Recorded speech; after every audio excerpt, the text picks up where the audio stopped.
Happy Memorial Day weekend, everyone. It's good to see you guys today. Hope you have your Bibles with you. We'll be in 1 Samuel chapter number 3 today. I'm not going to spend a lot of time on our video today. We've got a lot going on this weekend with it being a holiday weekend, and I'm really looking forward to Pastor's message tomorrow and the Memorial Day surprise. So I just wanted to kind of put out a real quick devotional on a Saturday for you all, and just hopefully it'll be a little bit of an encouragement, and just want to share some things from my heart, and then remind everybody of our Google Meet meeting tomorrow, 10 a.m. I sent you an invite through email, and I also put it on the Facebook page, so hopefully you get that, and I look forward to seeing you all at 10 o'clock tomorrow.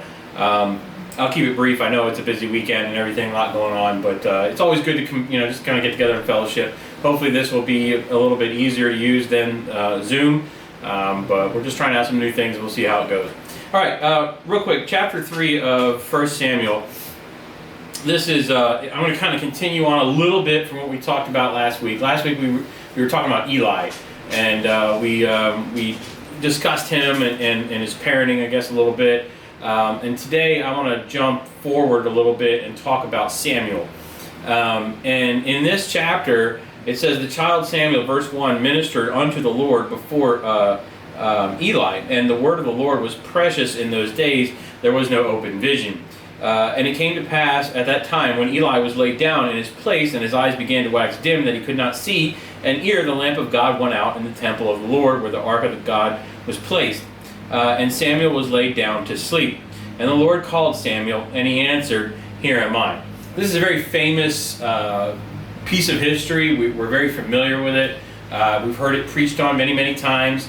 And it's I'm not going to share anything that's going to be a revelation to you, I don't think, today. But I hope to maybe challenge us a little bit this morning and just kind of talk about being available. And I'll kind of explain that, what I mean, in just a second. But we know in this story that Eli was the adult, Samuel was the child, and God starts to call to Samuel, and Samuel makes himself first available to Eli. He runs into Eli thinking it's Eli calling him, and then once Eli figures out what's going on, realizes that it's God, Eli says, no, Samuel, you need to just lay in your bed, and when God calls again, say, Here am I, Lord, and what can I do for you, kind of thing.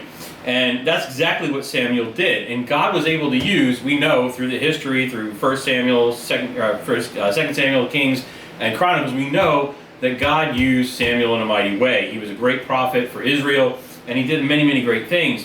And this all started, in my opinion, with Samuel just being one of those persons who was going to make himself available. And I wanted to share just a couple of things about being available today. I hope it'll encourage you.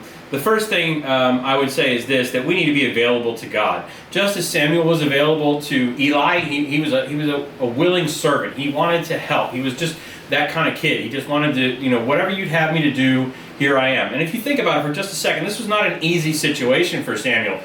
He's not with his parents. He's now in a foster home situation. His mom prayed to God that he would be born. God honored that prayer. But the part of that promise that she made to God was, I'm going to give him over to you to serve you for the rest of your life, or the rest of his life, excuse me. And that's exactly what his mother did. And so here is this child who, yes, mom comes to visit once in a while, but for the most part, he's in a strange place with a strange person, being raised by strangers, and it's not a comfortable place. But here he is, instead of curling up in a ball and giving up on life, he instead says, Here am I, what can I do? Not only is he serving Eli, but he's willing to serve God, who the Bible says he didn't even know yet.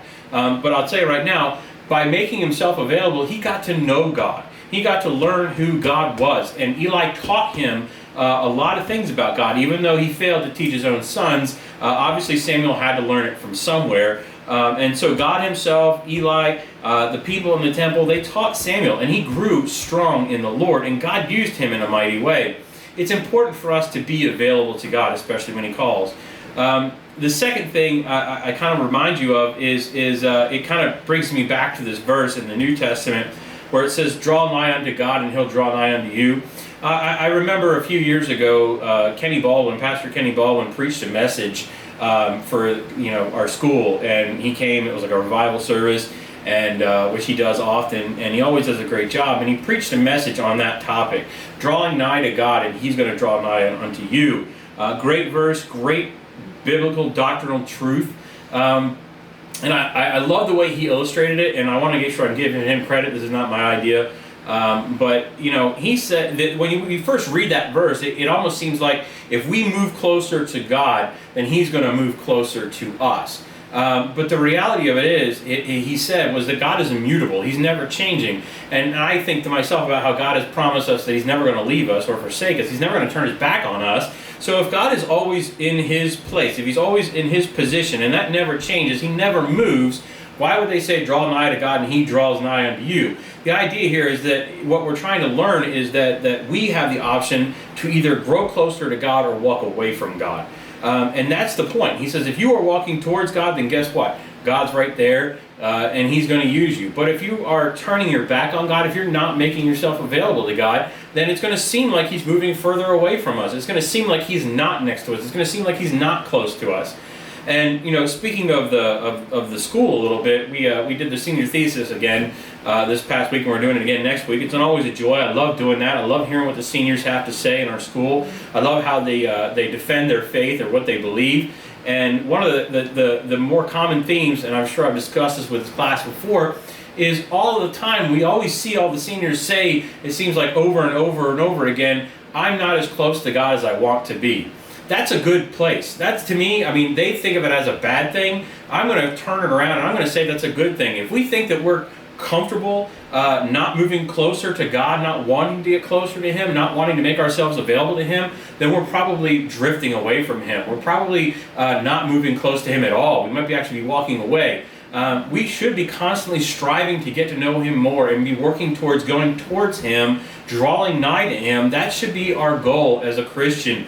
And I hope that challenges you this morning. That's what Samuel was doing here. He didn't know God, but he knew that he was in God's place and he wanted to get to know him. He didn't know him yet, but he was going to. And he determined, he purposed in his heart that he was going to do just that. And God allowed him to see who he really was. And it was awesome. The third thing is I wanted to share with you is we, and I'm going to try to make this as practical as I can. We're in this lockdown situation. Some of us are still, working. Some of us are out running around. Whatever your circumstances are, we need to be careful that we're making ourselves available to our families and our loved ones and our friends. And this principle to me works all across the board. Whether you're an employee, you need to make yourself available to your employer. That's a recipe for success in your workforce. Hey, listen, do you have a task? Let me take it on. As long as I'm not taking on more than I can handle, as long as I'm not, overstepping my boundaries, I guess, in my role at work, it's good to make yourself available. Don't just, dread when your boss comes to you and gives you a new assignment. Eagerly anticipate what he might need and try to fulfill that need. You'll be valued as an employee. As a father or as a mother, same thing in the home. Make yourself available to your kids. Make yourself available to your spouse. One thing it's easy to do, it's easy to become very closed off when you have to spend a large amount of time with your loved one. If you're stuck in the house and you've been stuck in the house with your family and your loved ones for weeks on end, it's easy to get irritated, frustrated, tired of being around them, and wanting to bite their heads off. It's easy to close ourselves off so that we don't have to deal with that stimulus that we're just tired of dealing with. I would warn you against that. Be careful about that. Yes, sometimes we need to remove ourselves, go outside, go in another room, get in a car, drive, go somewhere else. That's fine. But at the end of the day, make sure that you're not reducing your time with your family. Make yourself available for them. Make yourself available for your kids. Lastly, and I want to tie this into Memorial Day, we have a lot to thank God for allowing our country to be a God-driven, Bible-believing, God-believing, God-fearing country, because we had a bunch of people in our country who time and time again, when the time was right, when we needed them, they stepped up and they made themselves available in the most honorable way that I think a human being can, and that is serving their country in the military. And those who have given the ultimate price have sacrificed their life to ensure freedom, either to our country or to another country. To me, that is the ultimate way of making yourself available. And I just want to kind of close and just say thank you to, and obviously they can't hear me, but just, man, we need to honor those who have given their lives for this country. We need to do that this weekend. I know we like to grill. I know we like to hang out. I know we like to celebrate because it's the beginning of summer. We want to open the pool. We want to have a great time, do all those things, but also make sure that we're teaching our kids, make sure that you're taking time to remember what it is that we're actually celebrating. And that being said, I would encourage you to jump on tomorrow during the live stream of the church to see what we're going to have special for Memorial Day services. And I look forward to how the Lord's going to bless through Pastor Belcher's message. But thank you for jumping on today. Just some things I wanted you to think about, some I've been thinking about. Let's make ourselves more available. Let's say, "Hear my Lord, use me," right? Just like Isaiah did, just like Samuel did, just like many great men and women of the Bible have done in the past. Make yourself available and watch what God is going to do through you. Thanks again for watching. Look forward to seeing you guys soon. Take care.